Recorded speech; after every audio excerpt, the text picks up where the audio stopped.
20 yıl önce bir hayal kapılarını açtı. İstanbul'un kalbinde yalnızca sergi açan değil, araştıran, öğreten, tartışan, üreten bir kültür kurumu. Suna ve İnan Kıraç Vakfı'nın İstanbul'a bir imzası olan Pera Müzesi, o hayali 2005 yılından bugüne her gün yeniden kuruyor. Bugün artık biliyoruz ki Pera Müzesi aynı anda birçok şey.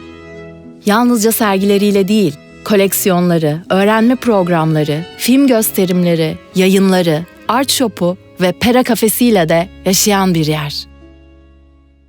1893 yılında Mimar Aşil Manusos'un Tepebaşı'nda inşa ettiği yapı, müze kültür merkezi amacımız için harika bir seçimdi.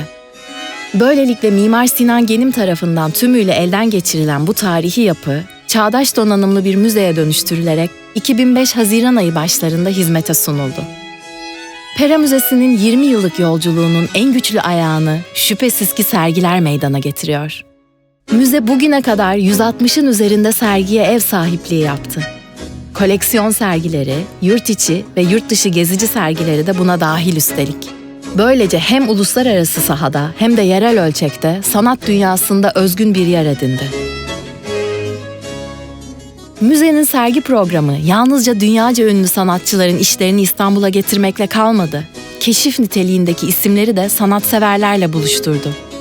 Picasso, Andy Warhol, Frida Kahlo, Diego Rivera, Giacometti, Miro, Rembrandt gibi sanat tarihine yön vermiş ustaların eserleri Pera Müzesi'nde sergilendi. Yıldız Moran, Etel Adnan, İhsan Cemal Karaburçak ve Pir Osmani gibi geniş kitlelerin yeni keşfettiği sanatçılar da Pera Müzesi'nin vizyonuyla kentte görünürlük kazandı. Pera Müzesi sergileri yalnızca bireysel sanatçılara değil, güncel meseleleri irdeleyen temalara da odaklandı.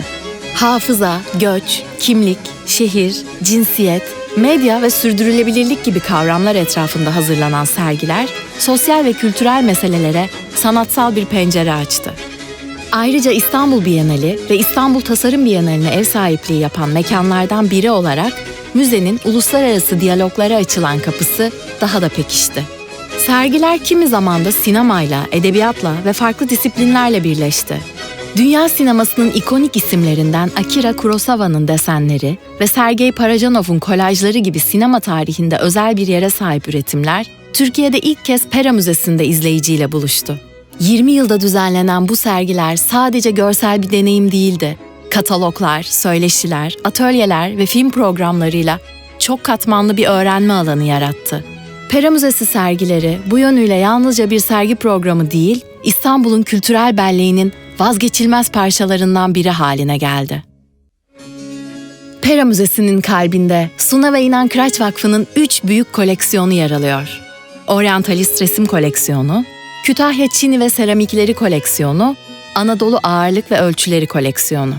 Oryantalist Resim Koleksiyonu 17. yüzyıldan 20. yüzyıl başlarına kadar uzanıyor. Yelpazesi bir hayli geniş olan koleksiyon, Avrupalı ressamların özellikle Osmanlı İmparatorluğunu ve Türkiye coğrafyasını betimleyen eserlerinden oluşuyor. Kaplumbağa terbiyecisinden Osman Hamdi Bey'in diğer yapıtlarına kadar sınırlarını genişleten koleksiyon, Sevgi ve Erdoğan Gönül Galerisi'nde açılan uzun dönem tematik sergiler sayesinde kamuoyuyla paylaşılıyor. Kütahya Çini ve Seramikleri Koleksiyonu 18. yüzyıldan 20. yüzyıla uzanan 1000 civarı parçadan meydana geliyor. 1980'li yıllarda oluşturulmaya başlanan koleksiyonda Anadolu'nun köklü Çini geleneği görünür kılınıyor. Formlar, motifler ve renkler aracılığıyla bu gelenek yalnızca bir zanaat olarak değil, kültürel hafızanın canlı bir parçası olarak sergileniyor. Vakfın görkemli koleksiyonlarından üçüncüsü Anadolu Ağırlık ve Ölçüleri Koleksiyonu. Bu koleksiyonla birlikte çok daha gerilere gidiyoruz. Milattan önce 2000'den günümüze Anadolu'da kullanılan temel ağırlık ve ölçü aletlerini kapsayan koleksiyon, bugün dünya çapında sayılı örneklerden biri olarak kabul ediliyor. Koleksiyondan kronolojik bir düzenlemeyle sunulan geniş seçki ise Anadolu'nun ticari ve sosyal hayatına farklı bir pencereden bakma imkanı sunuyor. Bu 3 koleksiyon yalnızca geçmişi aydınlatmakla kalmadı. Aynı zamanda güncel sanatla kurduğu diyaloglarla geleceğe de ilham verdi ve vermeye devam ediyor. Müzenin en dinamik alanlarından biri kuşkusuz pera öğrenme. Çocuklardan yetişkinlere, öğretmenlerden özel gereksinimli bireylere kadar çok geniş bir kitleye ulaştı burası. 2008 yılından bugüne yaklaşık 100.000 katılımcı, pera öğrenmenin programları kapsamında atölyelerde yer aldı. Resim, drama, fotoğraf, felsefe, dans gibi disiplinleri bir araya getiren bu etkinlikler sanatın erişilebilirliğini arttırdı.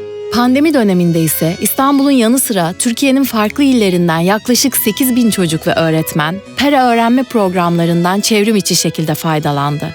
Pera öğrenmenin belki de en önemli katkısı, sanatı hayatın doğal bir parçası haline getirmek ve kuşaklar arası diyaloğu canlı tutmak oldu. Bu 20 yıl boyunca müzenin kültürel üretimi kendini beyaz perdede de göstermeyi başardı. 2008 yılından bu yana faaliyet gösteren Pera Film'le birlikte 280'in üzerinde program, 2400'den fazla film gösterimi yapıldı.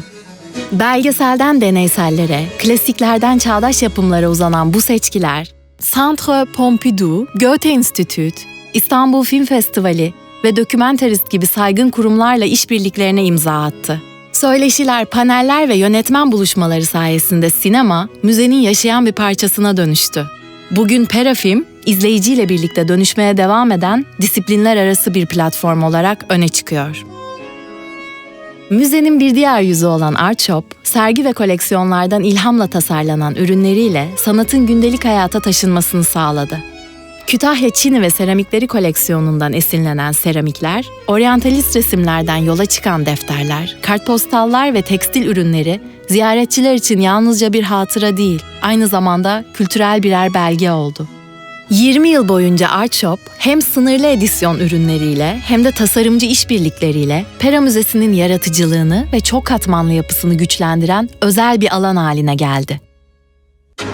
Pera Cafe ise kültür sanat tutkunlarının nefes aldığı, etkinlik öncesi ve sonrasında bir araya geldikleri bir merkez. Bu yönüyle kafe, müzenin adeta sosyal kalbi. Sergi açılışlarında, kültürel etkinliklerde ve günlük ziyaretlerde sanatla iç içe bir buluşma noktasında olmak için burada menüye şöyle bir göz atıp insanlarla sohbet etmek yeterli.